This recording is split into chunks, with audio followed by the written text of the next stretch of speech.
At a family dinner, my brother smirked. Mom and Dad said I'm moving into the daughter they always used. Smiled. Funny, I sold it for $740,000 last week. Then I slid the papers across the table. His face turned white. I'm Piper, 34 years old, a real estate agent in the northern suburbs of Dallas. My life has been built from every dollar I earned myself. Those early mornings when I got up at 5 a.m. to meet clients before the sun rose, and the late nights returning home long after the streets had gone quiet. While I fought to hold my ground in a fiercely competitive market, my younger brother, Brandon, 32, lived in an entirely different world, one where every problem was rescued by our parents before it could turn into a real consequence. From a young age, I understood that if I wanted something, I had to find a way to get it myself. At 12, I saved every dollar from mowing neighbors' lawns to buy the sneakers I wanted. Meanwhile, all Brandon had to do was frown in a store, and minutes later, our mom would pull out her wallet. My parents always said Brandon was sensitive and needed more support, as if weakness were a reason to be prioritized. In high school, I asked to work part-time at a bakery to save for a laptop for my senior year. Every evening, I came home smelling of flour and sugar, but the pride of earning it myself made it worth it. Brandon was different. When he said he wanted the latest phone, my dad bought it immediately so he could stay in touch. No one asked him to do anything in return. The difference carried into college. I chose a public university in Austin, juggling classes and a job in the administrative office, while also carrying student loans because my parents said I was capable of handling it. 2 years later, Brandon enrolled in an expensive private university in California. All his expenses, tuition, dorm, car, were fully covered by our parents. Yet Brandon dropped out halfway through, claiming he hadn't found his passion. While I worked my way up from the lowest positions at a real estate firm, saving every bit of commission to pay off debt and build my client base, Brandon bounced from job to job. He tried bartending but got fired for giving free drinks to friends. He worked at a cell phone store until inventory shortages got him dismissed. He even enrolled in an online marketing course but quit after a week because it was too boring. My parents never let Brandon feel real pressure. When he was short on rent, they paid it immediately. When his old truck broke down, they bought him a brand new pickup, saying it was so their son had reliable transportation to work. They paid off his credit card debt twice, following it with lectures on responsibility, always ending the same way, by pulling out their wallets. Some nights, I sat at my desk sorting through stacks of files, typing while my mom called to tell me about Brandon's latest hardship. She always ended with, family has to help each other in hard times. I would just give a dry laugh and change the subject. Over the years, I learned to swallow the sense of unfairness, but it smoldered like a live coal. By the time I was 33, I had paid off my student loans and saved enough to start looking for my first home. Meanwhile, Brandon had just lost his sales assistant job because the environment wasn't a good fit and was living with a new girlfriend. The gap between us had never been clearer. I had broken free from my family's financial limits, while he remained stuck in the same cycle of dependence and shelter. I don't hate Brandon. I'm just tired of realizing that my parents have never held the two of us to the same standard. I've had to push myself to prove my worth, while he simply shows up to receive everything. In the years after Brandon dropped out of college, our lives veered in completely opposite directions. I stayed in Dallas, working as a real estate agent while taking advanced courses to earn professional certifications. Every morning, I ran a few laps around the neighborhood park, grabbed a to-go coffee, and opened my laptop early to answer client emails. Every dollar I made already had a purpose: paying off debt, saving, investing in my work. Brandon, on the other hand, came back to Texas from California with no degree and no clear plan. He tried working at a sporting goods distributor, but quit after 3 months because he couldn't stand the manager. Then came a string of temp jobs, from delivery driver to event assistant, but each ended quickly with the same excuse: it wasn't the right fit. What I noticed was that he never truly put in effort to find the next job. Every time he lost work, Brandon went straight back into our parents' arms. My dad pulled from his retirement savings to cover the rent on a luxury apartment Brandon insisted on keeping because he didn't want to live in a dump. My mom sent him a few $100s a month, so he could eat properly. When the pickup truck our parents bought him needed a new transmission, they not only paid for the repairs but also handed him extra cash, so he wouldn't worry. I knew those weren't small amounts because every time they helped Brandon they told me about it over the phone, almost as if they wanted my approval. But instead of supporting them, I just felt the same old unfairness creeping back. When my own car broke down in college, I spent 4 months riding the bus in the brutal Texas heat to save enough for repairs. For Brandon, all it took was a single phone call. I still remember one Friday night when I was organizing client files and Mom called. Her voice sounded urgent, like something serious had happened. "Piper, I don't know what to do with Brandon. He's 3 weeks behind on rent and the landlord's threatening to evict him." I asked, "So what are you going to do?" "We'll cover it for him and he promised he'll pay it back next month." I bit my lip, keeping my tone steady. "Mom, how many times has he promised that? Has he ever actually paid you back?" She went quiet for a long moment before changing the subject. I knew refusing to help Brandon was unthinkable for my parents, and pointing out the truth would only make them defensive and protective of him. By the time I turned 34, things at work had started looking up. I was assigned high-value clients and my commissions grew significantly. My savings finally reached the number I had dreamed of. I began house hunting, not for a convenient apartment, but for a single-family home with a backyard where I could plant lavender and adopt a dog. Meanwhile, Brandon had spun himself into another cycle. He moved in with his girlfriend Tiffany in Fort Worth. She worked as a waitress and didn't make much, but Brandon still spent money like he was living with mom and dad. A month later, Tiffany called my mother in tears, saying Brandon wasn't paying his share of the rent and had even used her credit card to buy new speakers and book a beach trip with his friends. When that relationship ended, he went right back to our parents again. This time, they rented him an apartment near downtown Dallas, so it'd be easier to find a job. When I heard the news, I just shook my head. The place was more upscale than where I was living, complete with an outdoor pool and a state-of-the-art gym. The irony was that while I was calculating every expense to buy my first home, my brother, who couldn't hold down a job, was living somewhere I'd have to think twice before affording. And of course, my parents still called it temporary help. One night, I went over to my parents' house for dinner. Brandon was there, wearing a new jacket and holding the latest phone. Over the meal, he bragged about ordering a premium sofa set for his apartment. I asked directly, "Brandon, where'd you get the money?" He smirked. "Mom and Dad loaned it to me. Just a few hundred. I'll pay it back over time." I looked at my parents, but they avoided my gaze, as if they knew exactly what I was thinking. Driving home that night, I felt a mix of sadness and exhaustion. I'd worked for years to stand on my own 2 feet, but in my parents' eyes, that only meant I was secure enough to carry more weight for someone else. And Brandon was still drifting through life without a thought for tomorrow. After 8 years of saving every commission check, cutting down on vacations and skipping fancy dinners, I finally had enough to buy the home I'd always dreamed of. It was a single-story ranch-style house, 3 bedrooms, in a quiet neighborhood in North Dallas, where mature trees formed a lush green canopy every summer. The house wasn't huge, but the way the morning light streamed through the living room windows made every sacrifice worth it. On closing day, I left the office with the keys in my hand, my heart fluttering like a kid unwrapping a Christmas gift. My mom hugged me tight. My dad nodded and said, "You've done well, sweetheart." They came to the housewarming party I hosted that weekend, bringing a purple orchid that I knew my mom had chosen with care. All afternoon, neighbors stopped by to congratulate me, friends laughed and chatted, and I kept running my hand over the new kitchen counter just to feel the reality of ownership. Brandon showed up almost 3 hours late, wearing a wrinkled t-shirt and holding a beer can. He didn't bring anything except a quick, nice place as he walked in. After a bit of small talk, he started complaining about a recent breakup and how he needed a change of scenery. I invited him to stay for dinner, but within minutes, he was looking around and casually said, as if it were the most natural thing in the world, "This backyard's huge. Lend me the house next weekend for a party, Piper. I'll invite the whole group. It's been ages since we hung out." I laughed, thinking he was joking, but his eyes were dead serious. "No. I just moved in, and I'm not even done unpacking." Brandon shrugged. "Just a few hours. You need to loosen up. Living alone's depressing." I didn't respond, just refilled my water glass, but a cold unease crept in. I knew Brandon. Once he wanted something, he always found a way to get it, usually by getting our parents to pressure me. Sure enough, that evening my mom called. "Piper, I heard Brandon wanted to borrow the house for a party and you said no. It's just a few friends, nothing big." I stayed firm.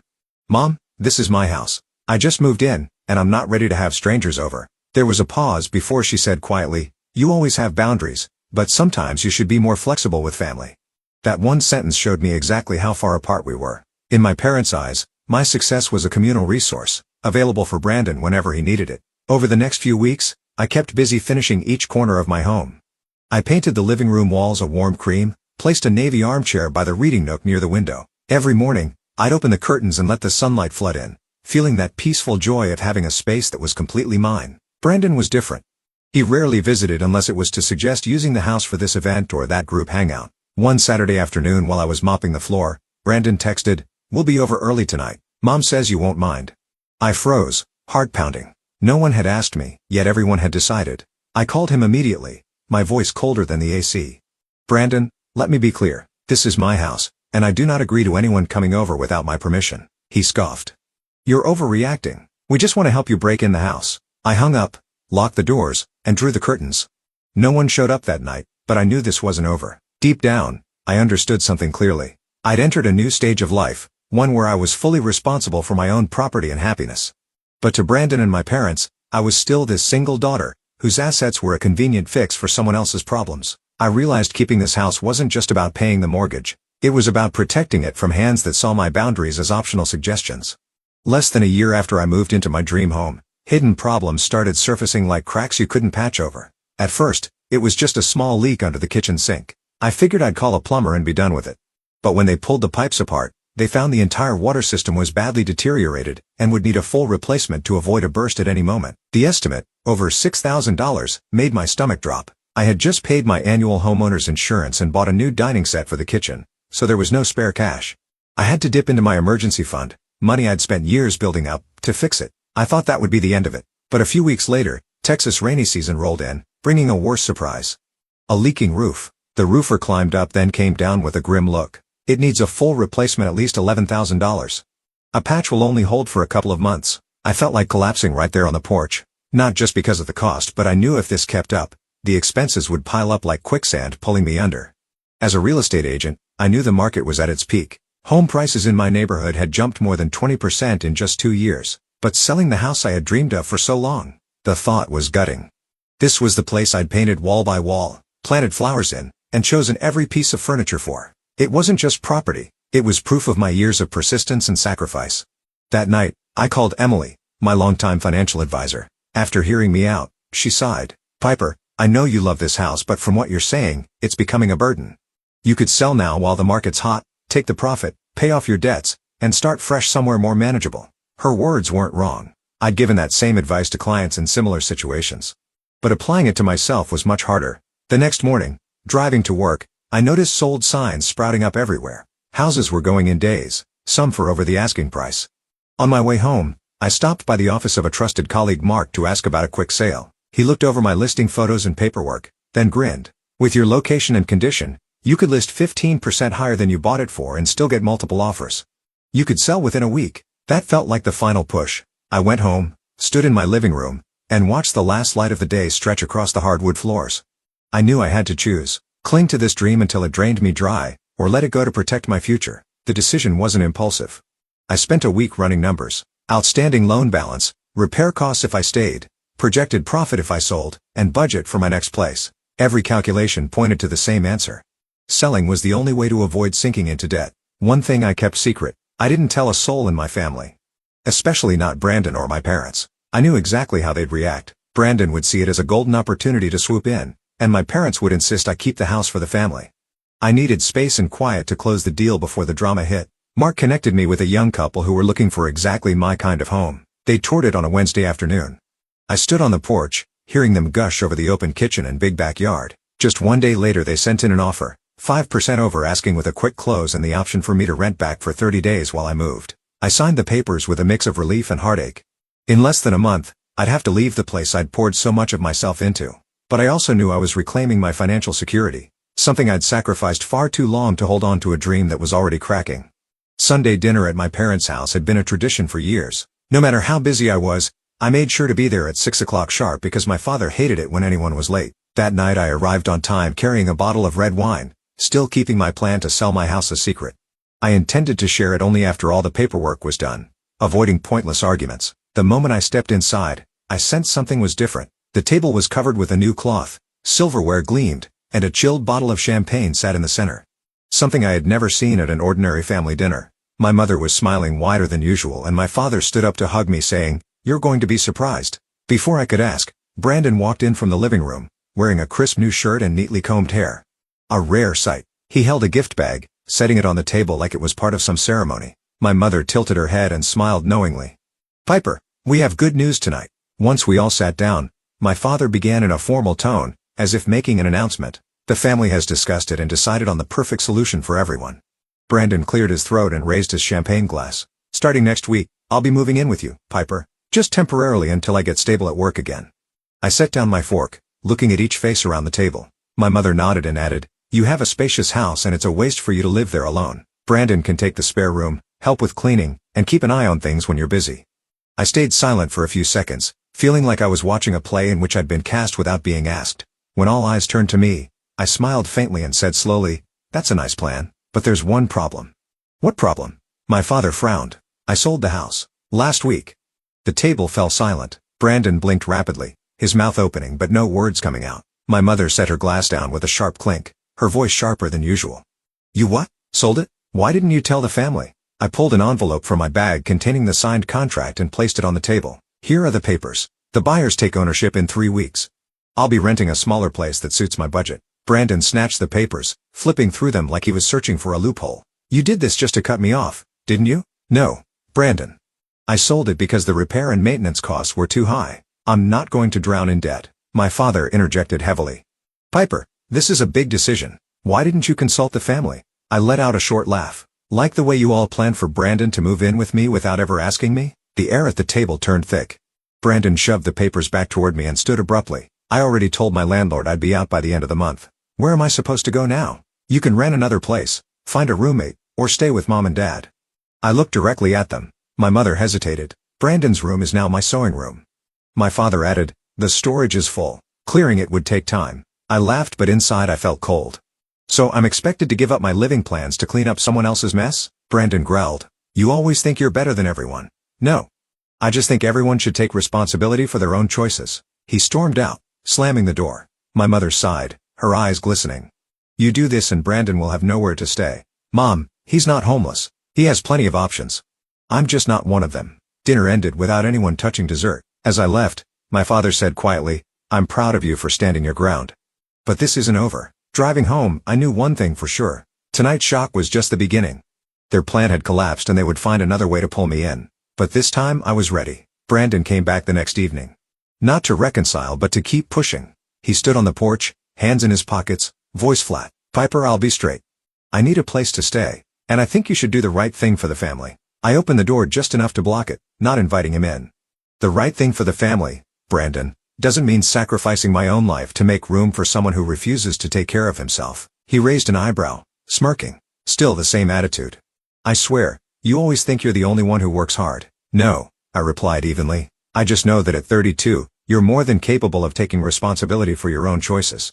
My parents arrived moments later. Mom stepped in first, eyes full of reproach. Piper, I don't understand why you're being so hard.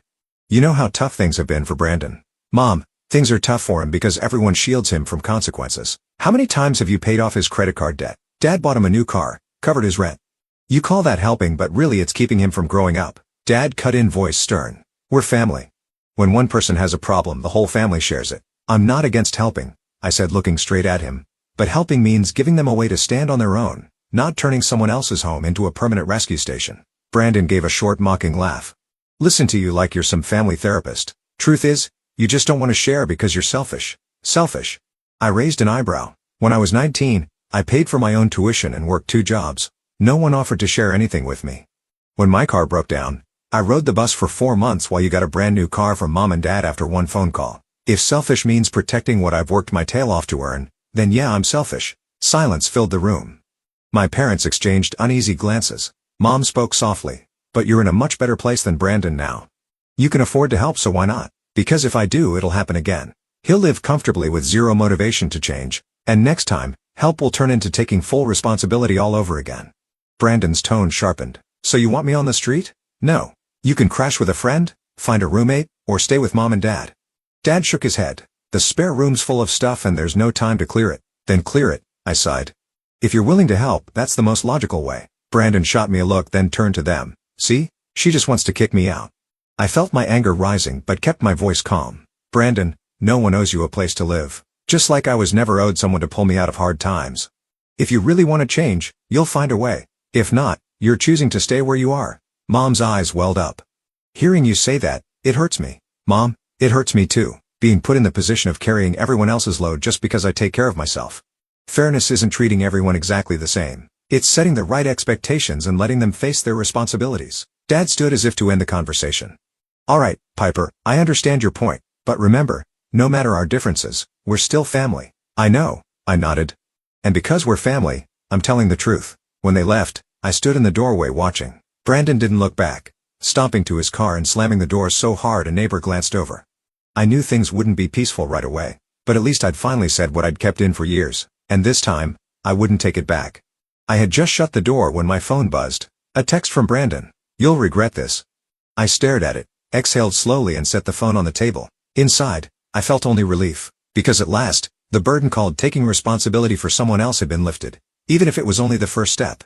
Just 2 days after the argument, I got word from Mom that Brandon had moved back in with our parents. At first, I figured it would be like every other time. He'd sleep in until noon, go out late, and Mom and Dad would cover every expense. But it turned out things weren't going the way I imagined. Mom told me that the very night Brandon brought his stuff home, Dad placed a house agreement right on the dinner table. It spelled out clearly, Brandon had to pay $400 a month toward household expenses, buy his own personal items, handle lawn mowing, and trash duty every week. Curfew was set at 11 p.m., unless he had a valid reason. At first, I thought my parents were just bluffing, but Mom assured me they were serious. Dad kept the garage keys, so Brandon couldn't just use the family car whenever he pleased. Mom even locked the snack cabinet after 10 p.m. because he used to wipe out all the treats in one night. I couldn't help but laugh and strangely feel hopeful. The first week, Brandon reacted exactly as I expected.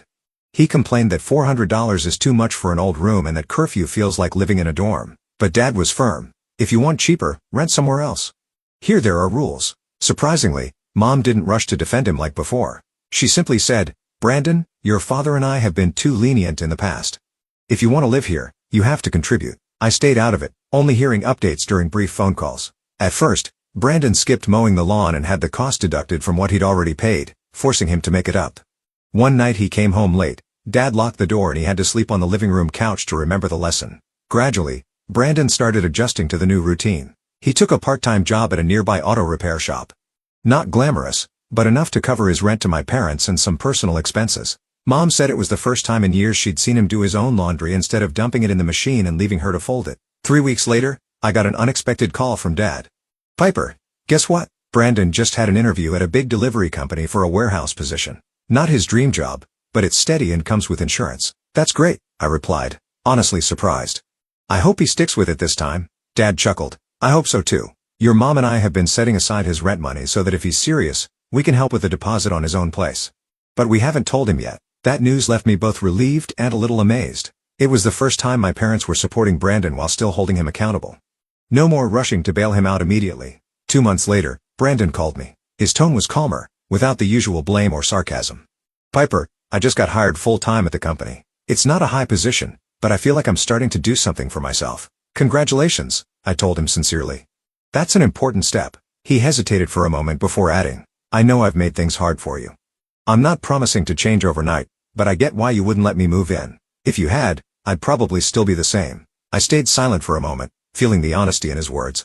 Maybe it wasn't a dramatic turning point, but it was movement I once thought would never happen. One evening, Mom sent me a picture of Brandon painting my parents' fence. She wrote, my son's finally learning some manual work.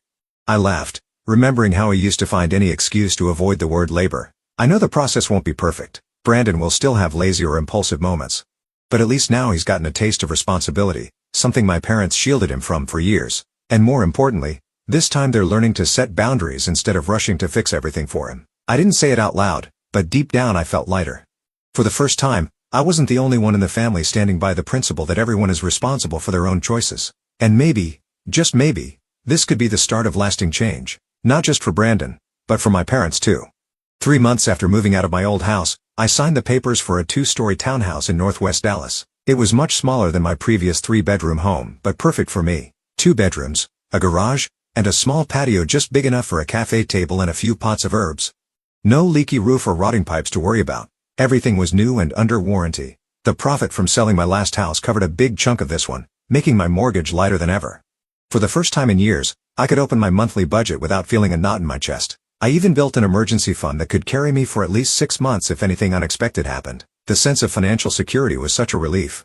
I hadn't realized how tense I'd been all those years. On moving day, Mom and Dad came to help, bringing a simple lunch and a few old decor pieces I'd once loved. No hints about Brandon needing a place to stay with his sister, like before. Just focus on setting up furniture, hanging curtains, and cleaning every corner. Mom even said, you picked this place well. Manageable, easy to care for, close to everything. I smiled, saying nothing but felt the shift in her tone. Brandon stopped by that afternoon with a gift basket of roasted coffee and homemade cookies, something I never thought I'd see. He glanced around and nodded. This suits you. Small but tidy and warm. I replied, yeah, I wanted something easy to manage. No more spending every weekend fixing something. We didn't revisit old fights, but the silence wasn't tense anymore. Brandon said he'd saved up from his delivery company job and was looking for a 1-bedroom near work. I want to sign the lease myself. No parents co-signing, he added. I was surprised but just nodded. That's good. Doing it yourself will feel different. Over the next few weeks, family dynamics leveled out. My parents no longer called me over every small problem Brandon had. Instead, they shared stories of him solving things, like picking up extra shifts to cover a car repair or negotiating rent with a new landlord. Mom even admitted in a private conversation, "You were right, Piper. I thought protecting him was love, but really I was keeping him stuck." I said simply, "What matters is we're all doing better now." I spent more time with friends and hobbies I'd put aside. On weeknights, I took Italian cooking classes. On weekends, I biked around the nearby lake. With financial freedom,